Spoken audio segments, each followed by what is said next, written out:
centrarnos ahora en el síndrome de fatiga crónica. Es decir, que es un síndrome que está en auge, es menos prevalente que la fibromialgia, pero cada vez se está relacionando más con esta enfermedad y forma un síndrome superpuesto. Se viene hablando de síndrome de fatiga crónica pues durante décadas, pero ni los propios médicos ni las propias sociedades nos aclaramos en definir bien cuáles son los criterios. Ahora vamos a revisar también varias definiciones, varios criterios que nos sirven a nosotros los médicos pues para sospechar o definir este síndrome.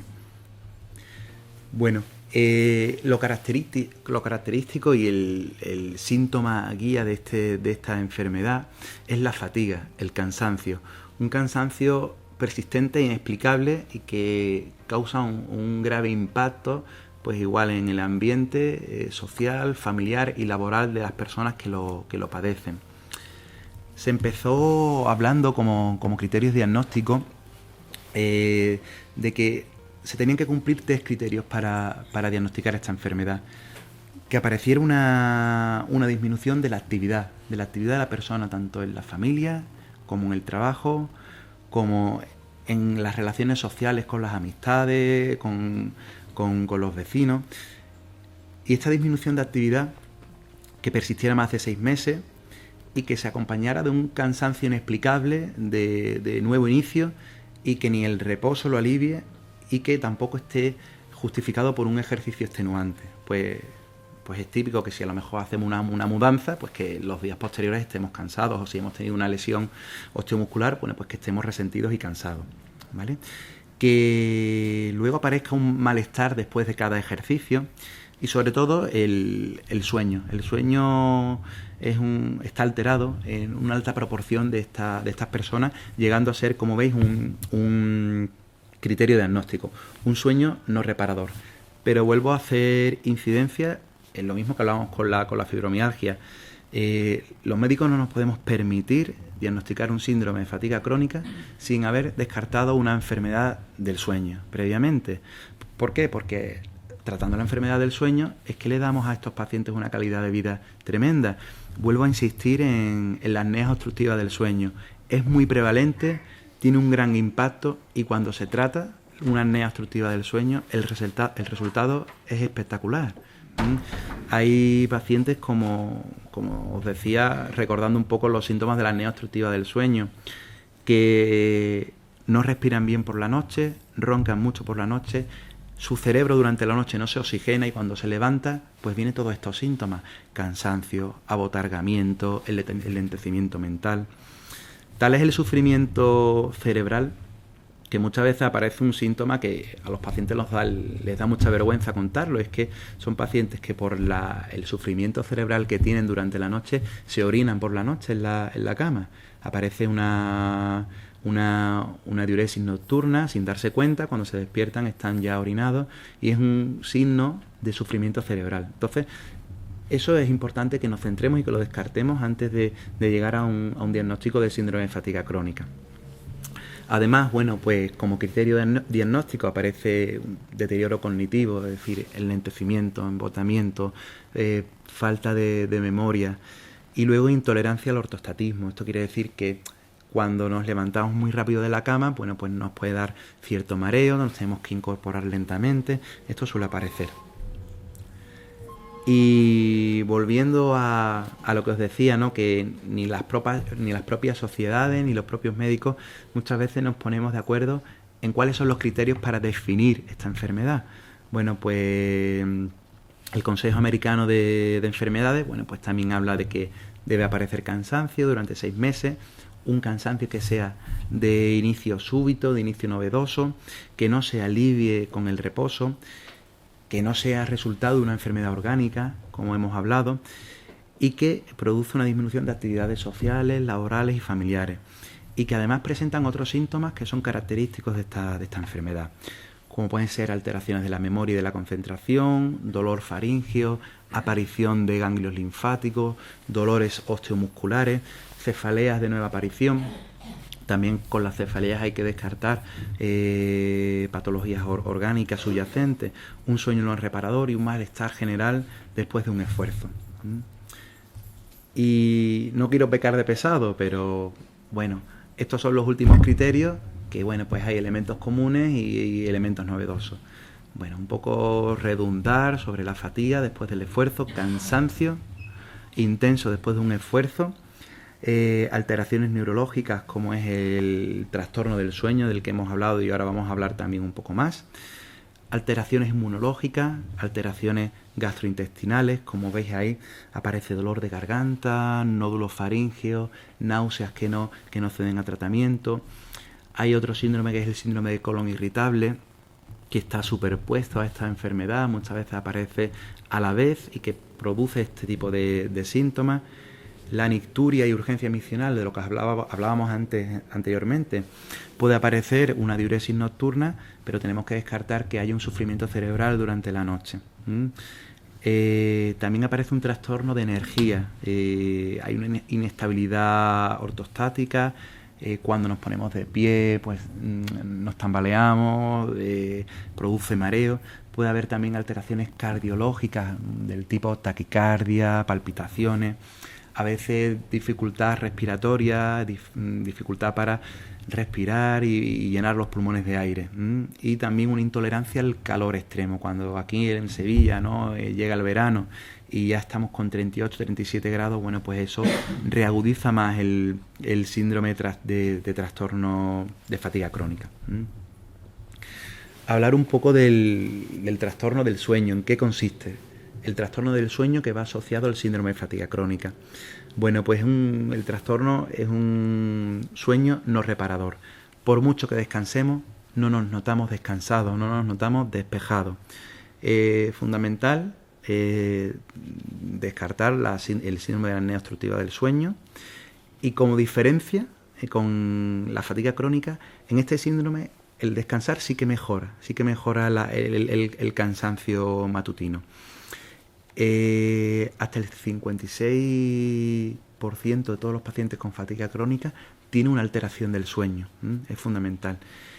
Hay que descartar, pues también, aparte de la apnea obstructiva, el síndrome de piernas inquietas. El síndrome de piernas inquietas es una necesidad imperiosa que surge a medianoche de mover las piernas, porque dan calambre, es una inquietud, incluso necesidad de levantarse. Todo esto da un cansancio matutino y un agotamiento diurno, porque está todas las noches con las piernas moviéndolas, impidiendo conciliar el sueño. Este síndrome tiene tratamiento. Muchas veces hay un déficit de hierro que subyace en este síndrome de piernas inquietas, que poniendo tratamiento con hierro mejoran. Como criterios de exclusión, pues importantísimo descartar.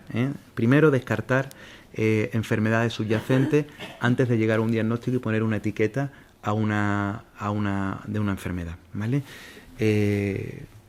Como la apnea obstructiva, vuelvo a insistir, apnea hipornea central del sueño, la narcolepsia, síndrome de piernas inquietas, trastornos depresivos, esquizofrenia, anorexia, bulimia, abuso de alcohol, drogas y la obesidad grave. Todo esto hay que descartarlo antes de llegar a un diagnóstico de síndrome de fatiga crónica.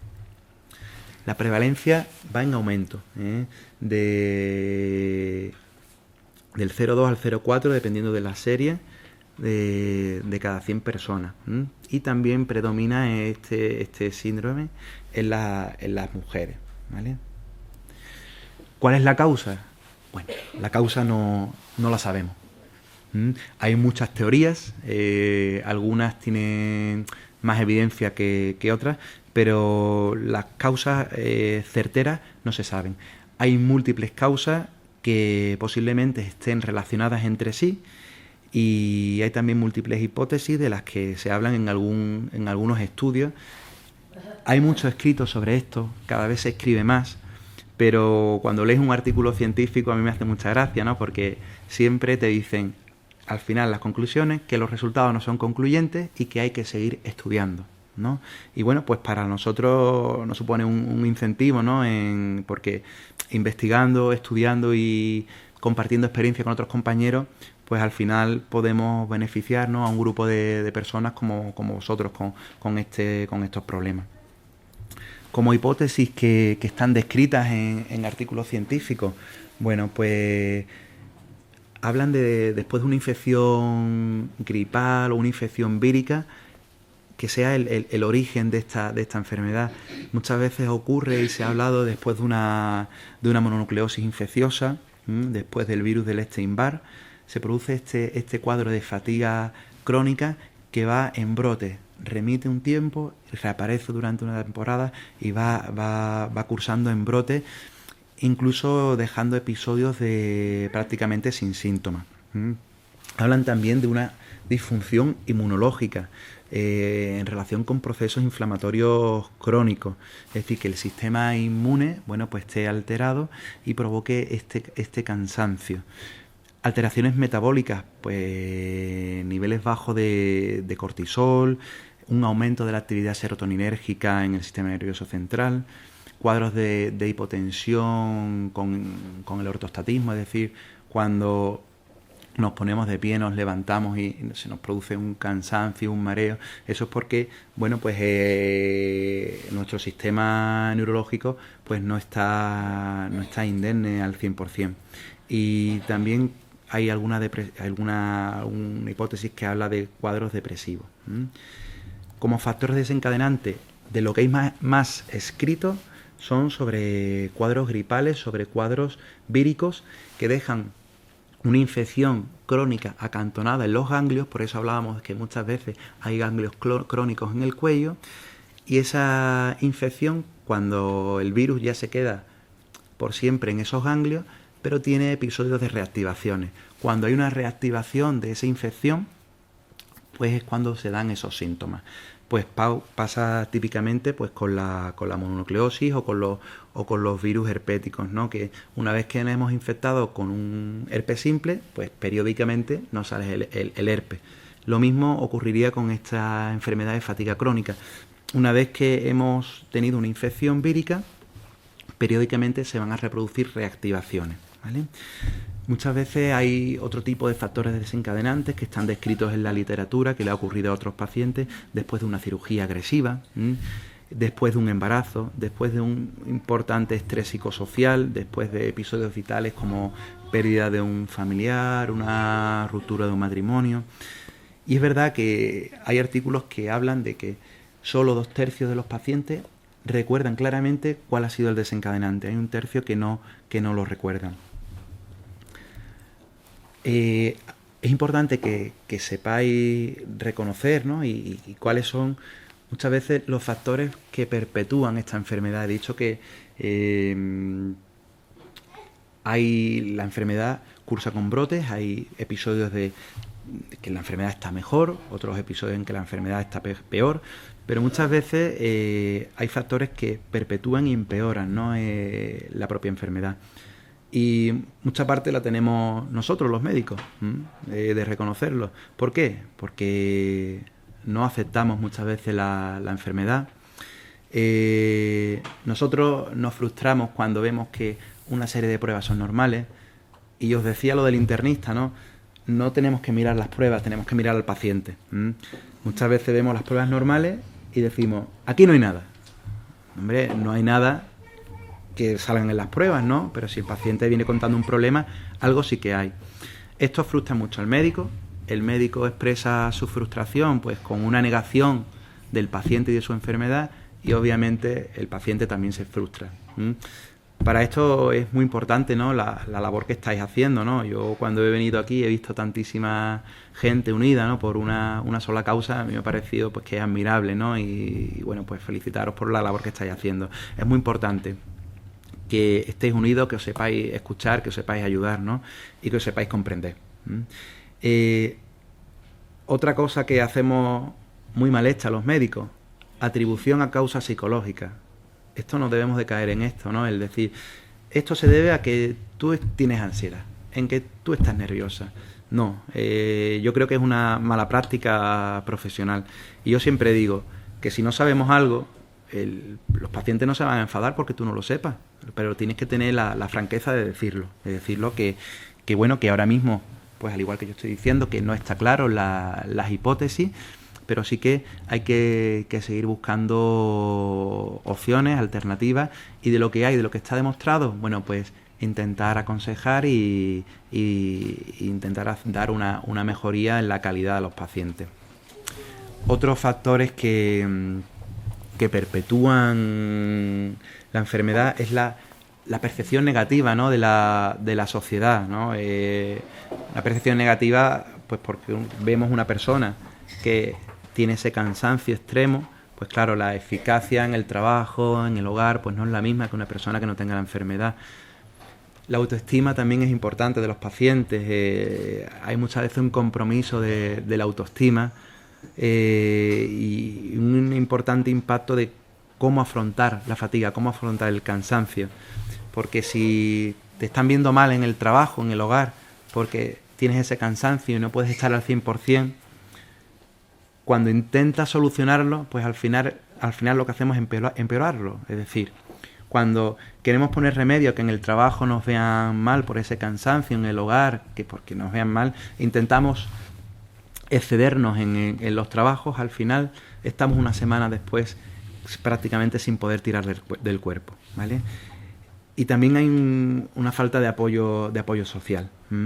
En este grupo, pues evidentemente, pues todos sabemos de lo que hablamos, algunos pues posiblemente os veréis reflejados en las cosas que estoy diciendo, y bueno, pues eso une y no sentís una rareza, ¿no? No sentís que un caso único, un caso aislado, sino que sois muchos los familiares y personas afectadas, y que estáis unidos, y es súper importante esta unión que tenéis.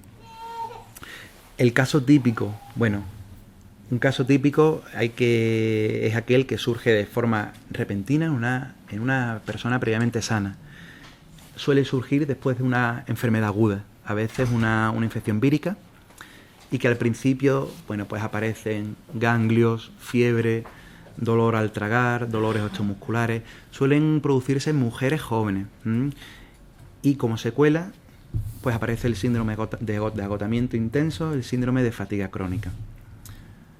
Síntomas crónicos: cansancio, destemplanza, dolores osteomusculares, dolor al tragar, la aparición de ganglios, cefalea.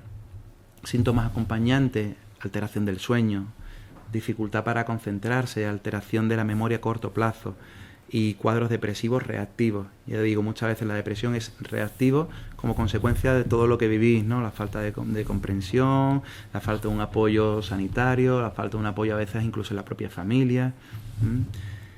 La evolución, pues es repetirnos un poco, ¿no? Cursan brotes, cada brote cursa con síntomas diferentes, y entre brote y brote hay síntomas menores que pueden ser sobrellevables. Bueno, el origen no está claro. El origen no está claro. Muchas veces se hacen estudios para los cuales se cuentan con enfermos de síndrome de fatiga crónica, y ellos ofrecen pues hacer estudios de imagen por ver si hay algún tipo de alteración que nos arroje un poco de luz, ¿no? Los resultados de los estudios que he revisado no son concluyentes. Hay algunos que hablan de que hay una disminución de sustancia gris cerebral que puede ser reversible cuando desaparece el brote. Los estudios neurofisiológicos de electroencefalograma, estudios de actividad de fuerza muscular, pues hay alguna alteración, pero sin tampoco poder concluir algún resultado. Hay alteraciones inmunitarias también. El tema de la histamina está muy de moda, ¿no? Y hay algún paciente pues que también pues mejora cuando se intenta descartar la liberación de histamina, ¿no? O proteger de la liberación de histamina. Y también pues se habla de una producción excesiva, al igual que la histamina, de interleucina 1, ¿no? Que son mediadores inflamatorios de nuestro organismo, ¿vale? Vuelvo a insistir, siempre tenemos que llegar a este tipo de diagnóstico una vez que se hayan descartado pues patologías orgánicas. Es un diagnóstico clínico en base a los síntomas, y tenemos que explorar a los pacientes. No podemos hacer un diagnóstico con una conversación, sino que hay que explorar fuerza muscular, reflejos, una exploración neurológica completa. siempre hay que descartar, pues sería un grave error por nuestra parte, ¿no? Poner la etiqueta de fatiga crónica a un paciente que tenga anemia, ¿no? Pues no, señor, si tienes anemia tienes que tratar la anemia y el cansancio es consecuencia de la anemia. O el cansancio es consecuencia de una insuficiencia cardíaca, es decir, que hay un problema en el corazón, tiendes a retener líquidos y eso hay que descartarlo, ¿no? No se puede diagnosticar de un cansancio crónico sin haber pensado antes en una insuficiencia cardíaca o en una alteración tiroidea. Lo más frecuente en una mujer, pues que te cuente esos síntomas de cansancio, pues un hipotiroidismo que se puede tratar perfectamente con una hormona tiroidea, un tratamiento sustitutivo, ¿vale? También hay que explorar el cuello en busca de adenopatía. Habitualmente son adenopatías que no superan el centímetro, son adenopatías crónicas, ganglios crónicos, que no tienen mayor importancia, pero bueno, hay que verlo y hay que tocarlo. ¿Qué estudio debemos hacer nosotros los médicos inicialmente? Bueno, pues una analítica básica, pues para descartar todo lo que hemos dicho, procesos inflamatorios, anemia, déficit de hierro, alteraciones de la función hepática, alteraciones del tiroides, anticuerpos antigliadina, eso es la prueba que pedimos nosotros los médicos para diagnosticar la celiaquía, que como he dicho que muchas veces viene negativa, pero lo que se ha demostrado en un estudio reciente es que al suprimir el gluten de este tipo de enfermos mejoran espectacularmente.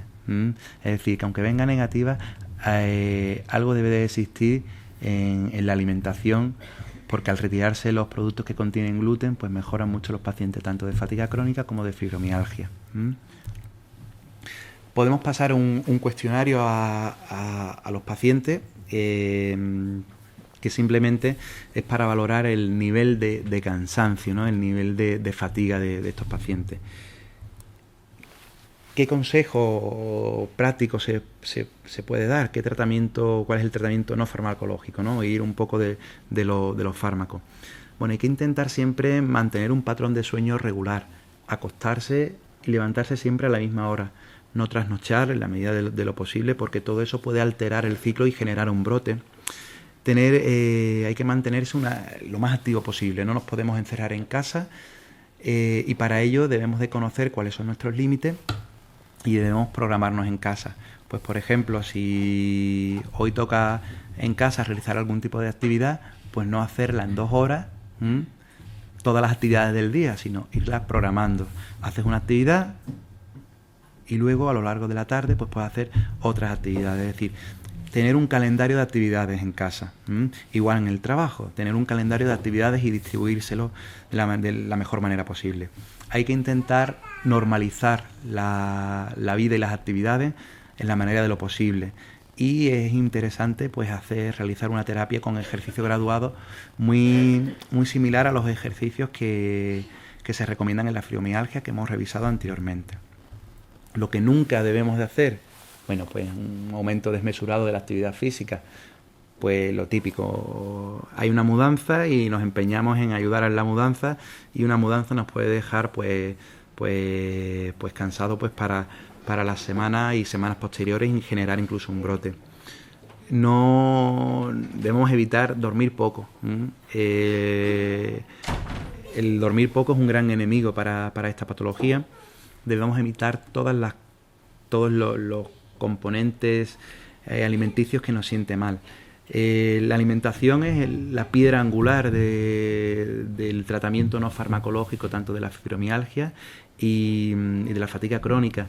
Hay muchos estudios que hablan de intolerancia a la lactosa, estudios que hablan de intolerancia al gluten, hay estudios que hablan también de la sensibilidad química múltiple. Es verdad que estamos en una sociedad que todo está procesado, que cada vez comemos menos cosas naturales y todo eso en personas que tienen una especial susceptibilidad pues afecta, igual que el ambiente.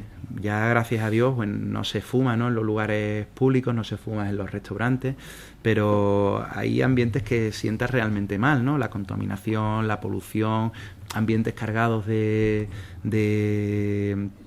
nicotina, pues todo esto sienta mal. Entonces esto lo debemos de evitar. Fijaros, en estas 4 medidas hay un estudio que habla que con estas medidas básicas, ¿no?, de conducta, se han registrado hasta una tasa de mejoría de hasta el 63% de las personas, con una media de un 39%. Se recomienda una dieta pues basada en productos naturales, vegetales, frutas frescas, frutos secos naturales, cereales integrales, legumbres no procesadas, carne fresca, huevos frescos. Como alimentos prohibidos, pues todo lo que esté procesado, manufacturado, todo lo que tengan conservantes para mantener, bueno, pues la larga durabilidad de estos productos. Debemos de huir de los dulces, la bollería industrial, los refrescos con gaseosa. Y también se habla de que el contacto con la naturaleza, el respirar aire limpio, puede ser beneficioso, puede mejorar los síntomas del cansancio y de fatiga crónica. Por último, bueno, como mensaje principal para diferenciar entre, aunque muchas veces vayan entrelazados, superpuestos, para diferenciar entre fibromialgia y fatiga crónica, bueno, pues el síntoma guía de la fibromialgia es el dolor, y el síntoma guía de la fatiga crónica es el cansancio. Bueno, me habéis demostrado que no estáis solas y que hay que seguir trabajando porque hay opciones de mejoría. Yo os animo a que, bueno, pues sigáis en este camino y, bueno, muchísimas gracias por la invitación, por la paciencia, por haberme escuchado.